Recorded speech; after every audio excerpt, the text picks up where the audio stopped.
Good morning, viewers. Yeah, thank you for joining me this morning on COPDEM Media TV.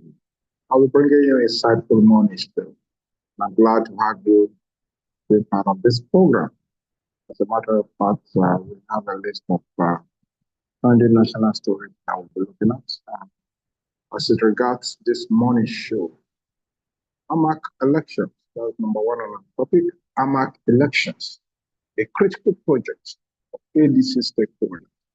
That's AMAC Election is a critical project for all ADC stakeholders. But they must see it as a joint effort to be able to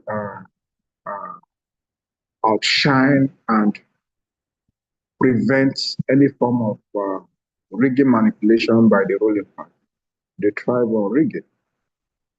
AMAC elections and the entire city election is a talking point that the opposition party must rally around the incumbent, the ADC candidate in person of Dr. Moses Paul to ensure that all forms of manipulation, rigging are thwarted by joint collaboration of of all the opposition parties in the area council.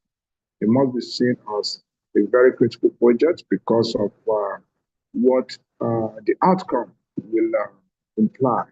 It's not just Dr. Mo on the ballot. It should be seen as a collective will and project of the people. That is the reason why all relevant stakeholders at this juncture will see need to have a seat with the chairmanship aspirant, President Dr. Mo, to ensure that he gets maximum support going into the AMAC election. That being said, number two on the item, Governor Yusuf insists on defection to the APC. The information reaching us all the way from the seat of power in Kano State indicates that Governor Yusuf has concluded plans to ratify his move, his defection to the APC rather. And this has not sit well with the party leader, the NMPP founder and party leader, person of Governor Rabiu Mustafa Kwankwaso, who felt betrayed. And he is also strengthening his tie with His Excellency Mr. Papiri to see that he holds his ground in Kano State and beyond. Of course, you could recall that during the 2023 general election, Kwankwaso was approached for VP slot, but he declined, knowing that he is too big to become a VP for anyone. But given the outcome of the general election, it was clear to him that he should have accepted the VP position. And of course, Nigeria will not be at this point that we are today, where everybody seems to be facing economic hardship and insecurity across the country. So I believe lessons have been learned. Governor Kwankwaso, the former governor of Kano State, is very, very much willing to work with His Excellency Mr. Peter. We really look forward to how this collaboration will work out between him and Bala Mohammed and various other persons, including Senator Tambuwal, on how they will synergize and come to a common agreement to ensure that there is no any challenge in having to work together under the coalition. And we also expect that the ADC will be able to read the mood of the country and see to, reeling out the ticket of the Obi Kwankwaso or any northern politician who is fit to actually bring home the result, and as well as stand for the general masses in ending all forms of insecurity, terrorism, and the economic hardship in the land. Another sad story from Niger State that have always been on the news on grounds of terrorism and forms of genocide. We have it that another round of adoption taking place in Borough local government, where the Papiri school children, whom were purportedly seen to have been returned to their parents, the government house, in something that was colorated as if, victory coming out from Olympic. I've had a repeat where the same school children have been re-adopted by terrorists who are alleged to have come from the Kanji Reserve, the national park over there, which the government ought to have taken a proactive measure. You understand where these terrorists are hiding, where they have developed their camps. What stops you from going there, clearing them? You have the Air Force, you have the Land Army, you have the police, you have the DSS, you have the NIA, you have all that it takes in terms of security to ensure the security of lives and property. But complacency and as well as complicity on the part of the government have not really helped in this regard. So we are calling on the Nigerian government to ensure that security is not just a reactionary approach, but a proactive approach. Also, we understand just yesterday, another round of information reaching us indicates that Alhaji Atiku Abubakar insists on contesting the primaries, alluding that nobody is stepping down for anyone. At this point, you understand, you begin to wonder as a Nigerian, why are Nigerians, particularly Africans, leaders, politicians, don't see need to put the people's interests first? You understand, Alhaji Atiku Abubakar has always been a serial contestant for the office of the president. Since from the year 1993, he contested against Abiola, he lost. He contested alongside the former president of Nigeria, Chief Olusegun Obasanjo, in 1999, where they came in as the president and vice president respectively. You know what happened? They had a fair share of 8 years in Villa. What was the contribution of Alhaji Atiku Abubakar towards the Rescue Nigerian mandate that warrants his coming back 30 years after having run for uh, presidential election in 1992? He also contested against Jonathan in 2007. He contested against Yaradua in 2007. He contested against Jonathan in 2011. He contested against Yaradua in the year 2015. He contested also against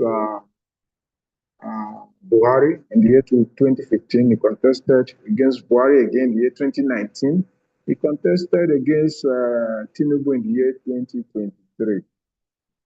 At this point, it was his personal ambition that led to Peter Obi, His Excellency, leaving the PDP at 2022, when it was very glaring that Alhaji Atiku Abubakar was not willing to honor the southern ticket arrangement, zoning arrangement in the PDP.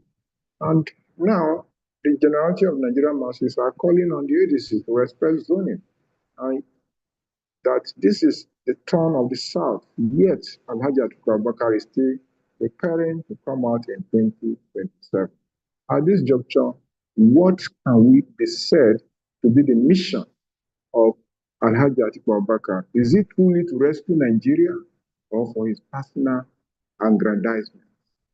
At this point, I'll leave you to judge while I proceed. Governor Bala Mohammed is crying out in Bauchi State that the government has not successfully, the government of Bola Ahmed Tinubu has not been able to construct even 1 kilometer of road in Bauchi State.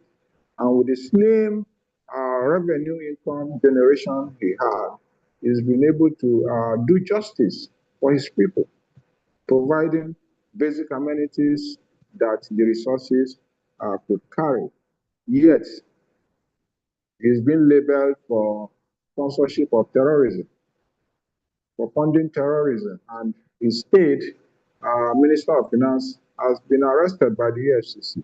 and he's been threatened from all fronts to join the APC as the only way to have a respite. And he has insisted blatantly while he addressed the press in Bauchi State that he's never going to be part of APC, that he will never join APC. So, and he clarified that the tax reform is fraudulent, insensitive, and unnecessary at this point. Calling on the federal government to respect the will of the people and pull down the tax reform. Those are his words. I also proceed. Wike. Wike has been boxed to a corner. Of course, you had a situation where the secretary of APC, Senator Surajuddin Ajibola Basiru, who noted that Wike is not a member of the APC and that he lacks the locus to interfere in the affairs of the APC, as it were. On this note, Wike is already fighting back that he should mind his business. Probably is eyeing the 600 billion that was allocated to River State. So the tension continues in River State. And what is the position of the people of River State? How long will they continue to allow themselves to be traded like commodity at Alausa market or Aba international market? To me, I believe the people of River State, they've been docile for so long. They've been engaged in hero worshiping and bootlicking all along for allowing themselves to be used and traded by Wike and his cronies, who use them as political chips to continue to cash out from the center. They need to have a mindset of their own and ensure that their will is carried out on the ballots. For how long will they allow themselves to be used? It is on this note that I will be concentrating on today's commentary. Commentary is centered on INEC ahead of the upcoming FCT area council election. After the commentary, I'll be going to the our participants who have joined us via Zoom to have their take on the subject matter of the day. So I'll continue with the commentary. Public commentary on the need for free, fair, and credible elections, FCT elections, from February 26, 2026. To the Independent National Electoral Commission, INEC, from Coalition for the Protection of Democracy, COPDEM, date 7th January 2026, a call for free, fair, and credible, transparent FCT area council elections.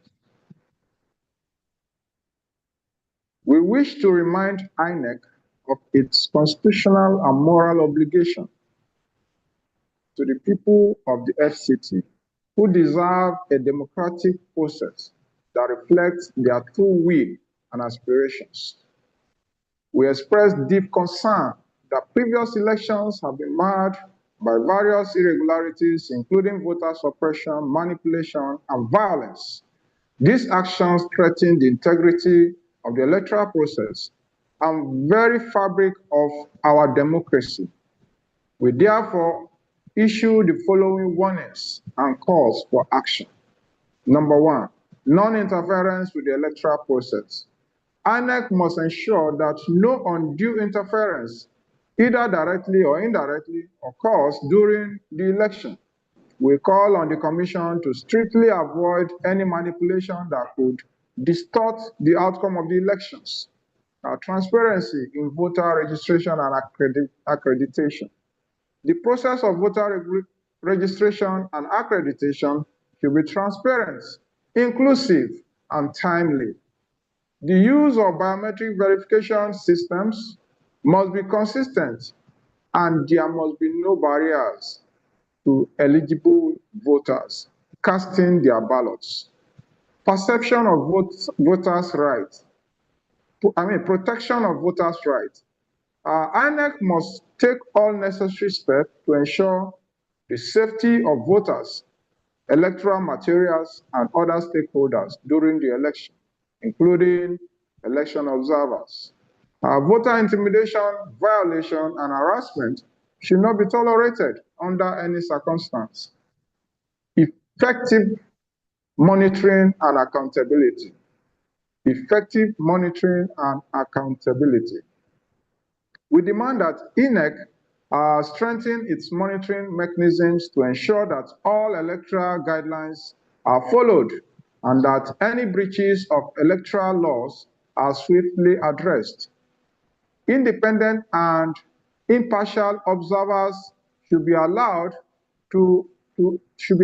unfettered access to all stages of the election process. Unbiased handling of results.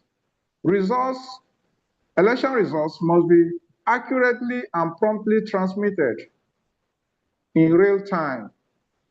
Any attempt to alter or tamper with results should be met with swift legal consequences. The FCT electorate must trust that their votes count fairly and equitably. Number 6, voter education and access. INEC must work assiduously to educate voters on the electoral process to ensure their full participation. This includes clear communication about voting locations, required documentation, and the voting process itself. In addition, there should be no restrictions on voter access to the polling units unless there are legal reasons for such restrictions. Number 7, commitment to uphold electoral integrity.